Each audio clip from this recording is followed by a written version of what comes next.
150ª Onda Carioca, um programa sem ensaio, feito na hora, estourando na sua praia e na nossa praia. Hoje, ainda com uma overdose de ontem. Ontem, a grande festa da Nuit de Longchamp no Jockey Club brasileiro. Nós vamos ver o que aconteceu ontem no Jockey Club. Extremamente agradável, útil para a sociedade de um modo geral. E eu, da minha sorte, ou não sei, dizem, como é que é? Feliz no amor e feliz na sorte ou o quê? Não, dizem que feliz no jogo. Infeliz no amor? Infeliz no amor. Não, eu vou Mas você tá trocar com as isso duas aqui. Eu coisas. quero estar com as duas coisas. E eu ganhei no cavalo, então eu também vou fazer a minha colaboração aqui, já fiz lá, para o porco, para a nossa Ah, é associação. verdade. Eu ganhei no cavalo. Nono par. E não foi cavalo paulista, hein? Isso é que eu achei legal. Viu só? Essa bola não quer parar, hein?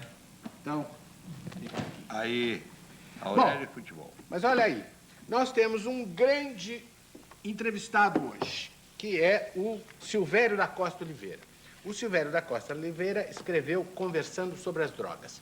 Silvério, por que você escreveu esse livro e qual é o objetivo dele?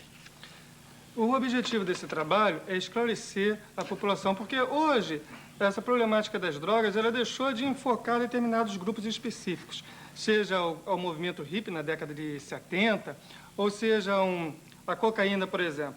Ela ficava restrita a determinados grupos, poder aquisitivo mais elevado. Hoje não, virou uma epidemia. Todo mundo usa, está uma coisa altamente preocupante. E esse trabalho, ele procura dar informações. Informações, por exemplo, para aquele pai que descobre que o filho está usando uma determinada droga, digamos, cocaína. Ele nem sabe o que é aquilo. Se ele não sabe o que é aquilo, como é que ele vai? Se ele não conhece o inimigo, como ele vai combater esse inimigo? E o meu interesse, ele se dá em dois níveis. Primeiro, a nível profissional, na medida em que, como psicólogo, a dor e o sofrimento, da mesma forma que o prazer, estão presentes dentro da minha área de atuação na clínica. E a nível pessoal, na medida em que eu já tive a oportunidade de conhecer afetivamente pessoas que, infelizmente, embarcaram por esse caminho e acabaram no fundo do poço. Eu fiz uma leitura dinâmica do livro do Silvério e achei muito interessante porque ele faz uma abordagem filosófica, histórica. Ele tem essa mistura da filosofia, da pedagogia, do psicólogo e do filósofo, né? E realmente é muito interessante o livro. Ele aborda não só o tipo da droga costumeira, quer dizer, cocaína ou maconha, desde aquele barbitúrico que você toma para dormir, ou então o remédio que você toma para não dormir, como o caso dos caminhoneiros, não é? E o que eu achei interessante é que ele coloca justamente a droga no centro do problema, que é justamente esse princípio do prazer e o princípio da realidade. O prazer e a dor, não é? E ele coloca com muita propriedade justamente essa transição da infância para ser adulto, da adolescência. É uma época de procura que a gente não sabe bem o que a gente está procurando e, de repente, a gente pensa que a droga seja, vamos dizer, um substituto, não é, desse prazer, até do prazer sensual e sexual também, que a pessoa entra nisso e que, na realidade, não leva absolutamente a nada. Mas você escreveu uma coisa aqui que eu fiquei realmente preocupado. Você disse que a nossa sociedade atual cultua a impotência orgástica. Eu acho que essa frase é uma frase, foi um murro no meu peito. Eu gostaria que você explicasse isso. Eu estava pensando, em particular, num pensador do início desse século, o William Reich. O Reich que utiliza bem essa expressão. Que, veja, hoje mesmo o sexo, ele virou uma coisa altamente mecânica. É fácil você alugar uma fita de uma locadora especializada em vídeos eróticos ou uma locadora comum, você vai ver ali pessoas mantendo relações sexuais.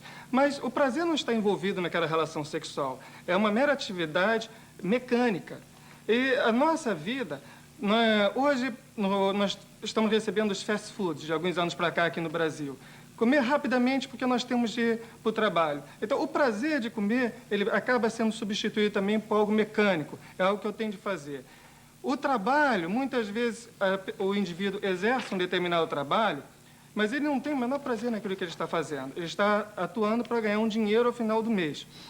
Então, o que acontece é que nós nos comportamos como máquinas. A sociedade exige que nós nos comportemos como máquinas. Ora, o combustível desta máquina acaba sendo a droga, porque nós não somos máquinas. Na medida em que nós tentamos superar as nossas limitações e esquecer, sufocar os nossos sentimentos, o nosso prazer, nós substituímos esse prazer, que seria o prazer genuíno, por um prazer falso no uso de determinada droga. E também um apoio, na medida em que essa droga era para acabar permitindo, como você mesmo citou, os caminhoneiros, eles necessitam, às vezes, fazer uma entrega de uma determinada mercadoria rapidamente. Ele não tem condições de passar a noite acordado dirigindo para entregar aquela mercadoria. Então, ele vai, compra inibidores do apetite, que são remédios feitos à base de anfetaminas, e que um dos efeitos desse remédio é justamente retirar o sono.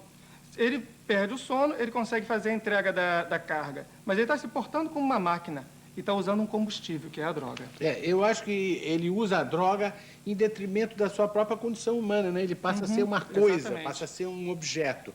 Agora, o livro é todo em diálogo, né? Você criou, vamos dizer, pacientes fictícios e você vai passando as suas informações sobre, como se fosse uma consulta, uma conversa. Por que você usou essa técnica? Olha, os 10 capítulos que compõem o livro, Conversando sobre as Drogas, eles têm muito a ver com o título. Quer dizer, de fato, nós estamos conversando.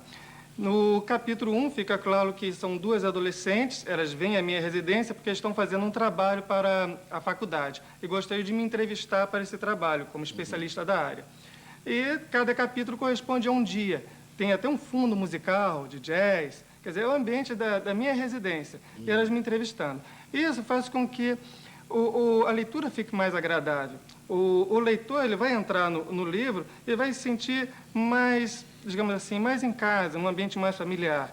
Porque, o tema é um tema desagradável, quer dizer, é um tema de sofrimento. Pelo menos para mim, falar de drogas, eu penso no sofrimento. Então, eu tentei trazer a coisa mais agradável, até para favorecer a leitura das inúmeras pessoas que têm problemas, que poderiam encontrar um princípio de solução dos seus problemas com as drogas nesse livro, né, a partir de tentar facilitar esse acesso à leitura. O livro também traz uma porção de curiosidades históricas. Eu, por exemplo, não sabia que foi o seu Walter Raleigh, aquele que um dia tinha uma poça d'água no chão e a Rainha Elizabeth ia passar, ele pegou, tirou a capa e botou no chão para ela passar. Que foi ele que levou o hábito de fumar na Inglaterra, não é? E que um dia ele estava fumando no cachimbo e o empregado achou que ele estava pegando fogo e deu uma ducha de água fria com um balde, Verdade. não é? E também a origem dos cogumelos. Eu conhecia uma origem diferente da do seu livro. Qual? Bom, eu conhecia a do Votan. Sim. Mas essa eu mas cito, você, do Votan. você deu a origem dos cogumelos com Cristo. Mas eu cito a do Votan. Não, você cita a do também. Votan. A do Votan eu conhecia, agora a do Cristo eu não sabia. sim. Eu gostaria que você contasse, porque é muito interessante. As duas ou só a do... Bom, Você conte as conta a do duas. Votan e eu conto a do Cristo. Não, você conta as duas. Você que escreveu o livro, não fui eu? Certo dia ia Jesus caminhando por uma floresta, agora uma floresta ou um deserto, uma floresta com Pedro, e já havia falta de comida, já vinham caminhando há um bom tempo. Mas Pedro tinha guardado, isso é uma origem fictícia, não, uma origem mitológica, tá? Por favor. Pedro tinha guardado na sua bolsa os pedacinhos de pão, então ele pega o pão, leva à boca para comer, quando Cristo não está prestando atenção. Aí, toda vez que Pedro põe um pedacinho de pão na boca, Jesus lhe faz uma pergunta. Ele, para poder responder, ele cospe o pão rapidamente.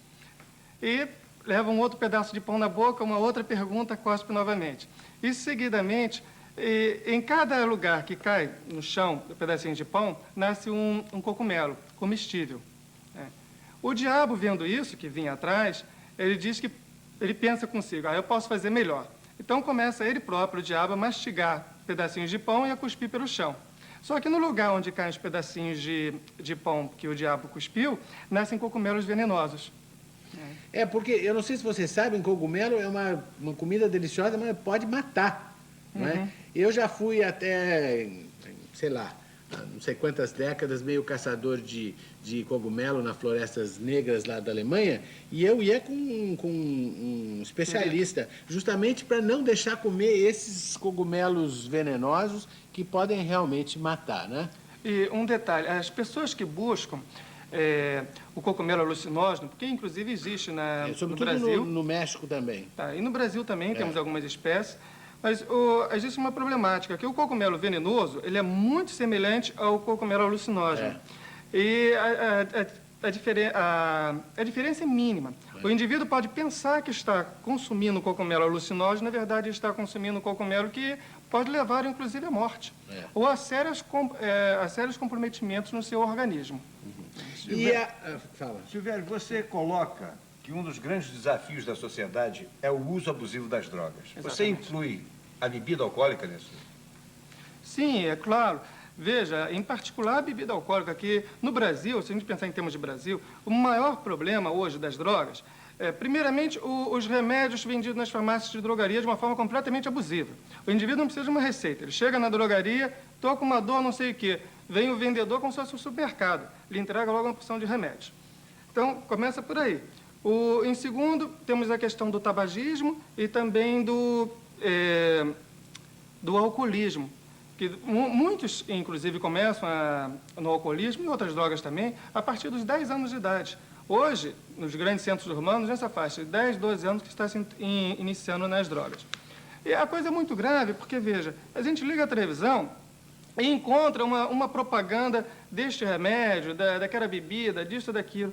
E se pensarmos só em termos de remédios, as propagandas nos passam como se fosse algo mágico. Você está com uma dor aqui ali, você toma o remédio X, Y, Z, e isso some.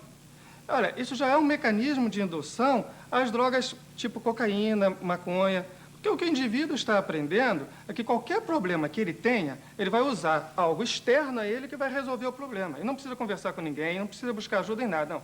Toma o comprimido X, o comprimido Y, que o problema vai embora.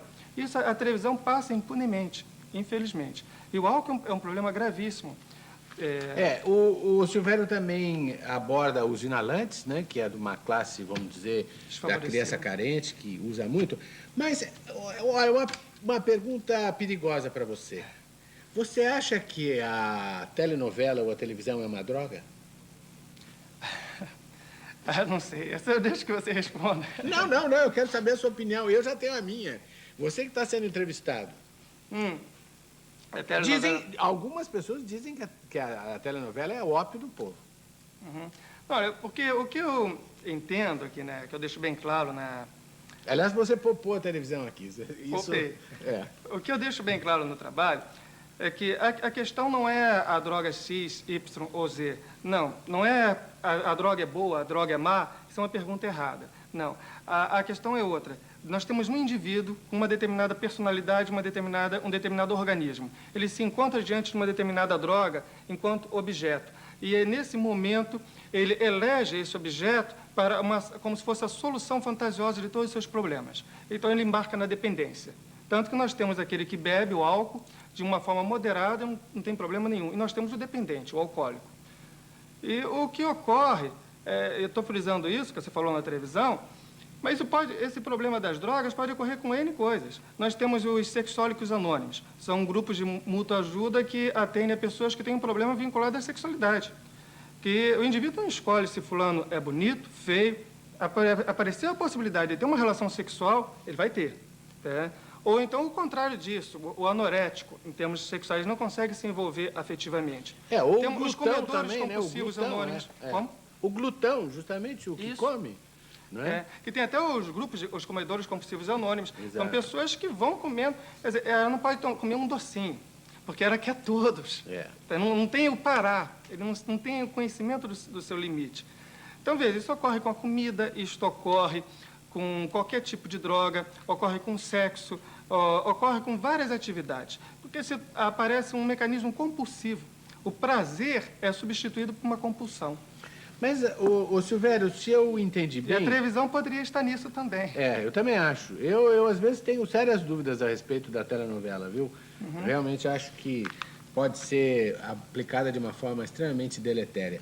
Mas, resumindo tudo isso que você falou, eu tenho a impressão que você acha que a solução da droga não é a questão farmacológica, médica, mas sim de um tratamento psicológico. É isso aí? Exatamente. É porque claro, um comprometimento orgânico, mas se não houver um desejo sincero desse indivíduo de mudar os seus valores de vida, de pensar, de se colocar diante da vida de uma nova forma, não adianta internar numa clínica para desintoxicação. Ele vai sair de lá, ele vai usar novamente a droga. Enquanto ele acreditar que ele manda na droga, que ele controla a droga, não vai resolver o problema. O problema da onipotência. O indivíduo se entende como se ele fosse Deus. Ele tem total controle sobre tudo e usa a droga para atingir os seus objetivos. É falso. Na verdade, é a droga que usa ele. E o problema da negação. O indivíduo, a família, todo mundo nega que há o problema. Então, enquanto o indivíduo não se convencer que ele tem um problema com a droga, não vai ser solucionado. E todo aquele que diz que domina a droga, ele é dominado. Exatamente. É porque já está dominado. Exatamente. Olha, é muito interessante ler Conversando sobre as Drogas. É um livro que foi lançado na semana passada, já está em várias livrarias, mas tem uma droga que eu sou a favor. Sim. A vida. A vida não é uma droga. É o quê? A vida é o oposto disso. É o que deve ser curtido, o que a gente deve sentir. Aliás, é justamente com o afastamento da vida que as pessoas se envolvem num comportamento compulsivo. Quando a pessoa se embrenha no uso da droga, seja que tipo de droga for, ela esquece de viver a vida. As coisas mais simples que têm, na verdade, um maior valor. O tempo presente que eu estou vivendo, ela não vive. Não, e outra coisa, a gente tem que viver aquele momento, não está deixando... Tem gente que é drogado nesse sentido, em vez de viver agora, está vivendo amanhã ou passou, né? Vive vivendo o passado. Esse também é um outro tipo de drogado, né? Também. Não é? A nossa sociedade, hoje, ela não é uma sociedade que favoreça a vida, que favoreça o prazer, que favoreça um crescimento emocional. É uma sociedade que favorece justamente o oposto, que as pessoas vivam, como eu falei ainda há pouco, como máquinas, de uma forma mecânica. Que é uma sociedade que, por um lado, coloca que certas drogas são ilícitas e que não devem ser usadas. Por outro lado, ela faz todo um discurso permissivo a essas drogas. Exatamente. Ela, de certa forma, escancara. Tá? Use as drogas. Tá? A droga faz bem. Isso que a sociedade acaba dizendo, de uma forma indireta. E acaba levando os indivíduos ao uso das drogas. E isso não é uma sociedade que valoriza a vida. É uma sociedade, pelo contrário, que cultua a morte. Cultua valores que negam a vida o tempo todo. Então vamos cultuar Eros e não Thanatos. Exatamente. Estão pedindo o telefone da editora. Sim. Eu gostaria de pediria também, fosse possível mostrar a capa dos dois trabalhos. Dos dois. Quem quiser adquirir tanto Sexo, Sexualidade e Sociedade, tanto Conversando sobre as Drogas, a editora é Irradiação Cultural e o telefone é 577-3522. 577-3522. Assim falou Silvério da Costa Oliveira, como Zaratustra, e Conversando sobre as Drogas, um livro que vale a pena ser lido, tem muita informação útil para você, espectador do Onda Carioca. Muito obrigado, Silvério, sucesso para o teu livro e nossos comerciais.